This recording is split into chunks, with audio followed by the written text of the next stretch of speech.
Prime Minister Mark Carney has revealed his government's second round of nation-building projects. While a pipeline project in Alberta is once again not on that list, Premier Danielle Smith says she hopes an agreement is coming soon.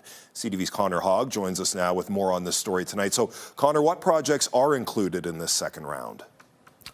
Well, Matt, 6 new projects have been referred through Carney's major project office, which will fast-track them in the interest of making Canada more self-sufficient against volatility in the United States. As mentioned, a new bitumen pipeline project is not on today's list, something many in Alberta, including the provincial government, were hoping for. 3 new critical minerals projects were revealed in Ontario, Quebec, and New Brunswick. 2 liquefied natural gas projects in BC will move ahead, as will an Inuit-owned hydroelectric energy project in Iqaluit. Premier Danielle Smith is still looking for movement on a pipeline. Prime Minister Mark Carney was asked about Premier Smith's so-called grand bargain today. We call it a memorandum of understanding, as does the Premier. Those discussions are going well. I'm personally encouraged by the progress that we're making. There's a few more issues that we're working on ironing out. Carney says his government is looking for major investment that would shield Alberta, its oil and gas industry, and the country from risk. He also wants a possible pipeline project to be low cost and low carbon. Carney says he's looking forward to more progress over the coming weeks and says the Carbon Capture Pathways project is also part of Alberta's discussions. Smith says the removal of what she calls anti-oil legislation is part of that MOU. She also says it includes, quote, ultimate approval of an Alberta to BC bitumen pipeline in addition to pathways. Alberta got completely left out of Mark Carney's latest list of fast-tracked infrastructure projects, and Premier Danielle Smith is not exactly thrilled about it. The province expected to know by now whether negotiations with Ottawa towards an overhaul of environmental laws and establishment of a new pipeline project had produced results. But instead, Carney announced 7 more projects in British Columbia without a single one based in Alberta. The province that produces most of Canada's oil and gas just watched the federal government prioritize other regions, and the frustration is palpable. Welcome to Canada newsletter, where we break down why Alberta got snubbed and whether Carney's pipeline promises are genuine or just political theater.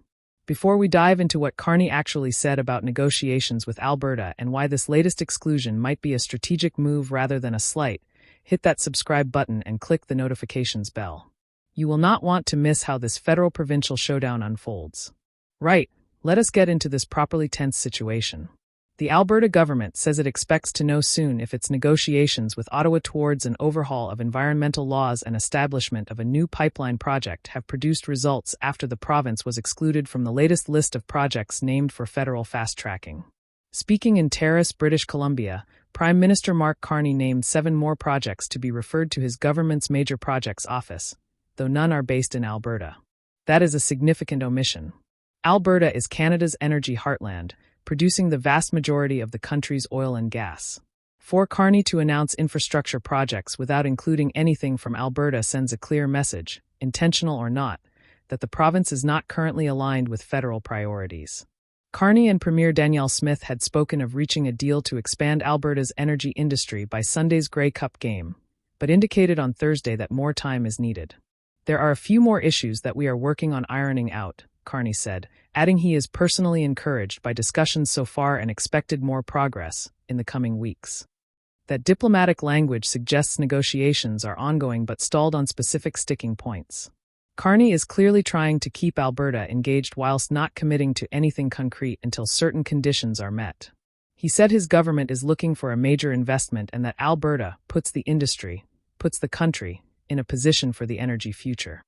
The future of energy, clean and conventional, is low risk.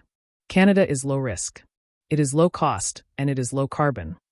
That framing is interesting because Carney is positioning Alberta's energy industry as part of Canada's clean energy future, not separate from it. The emphasis on low carbon signals that any new pipeline project will likely require significant commitments to emissions reduction and carbon capture technology. Carney also singled out as an example of that progress the carbon capture storage project led by the Pathways Alliance that he has previously described as a prerequisite for a new pipeline.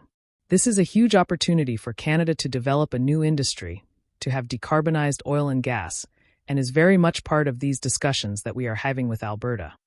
So there it is. Carney is making carbon capture a condition for federal support of a new pipeline. The Pathways Alliance project, which involves major oil sands producers investing in carbon capture and storage technology, is the test case. If that project moves forward successfully, Carney might greenlight a new pipeline. If it stalls or fails to meet emissions targets, Alberta's pipeline dreams remain on hold. For Alberta, this creates a frustrating catch-22 situation. The province wants federal approval for pipeline infrastructure to expand oil and gas exports, but Carney is demanding environmental commitments first.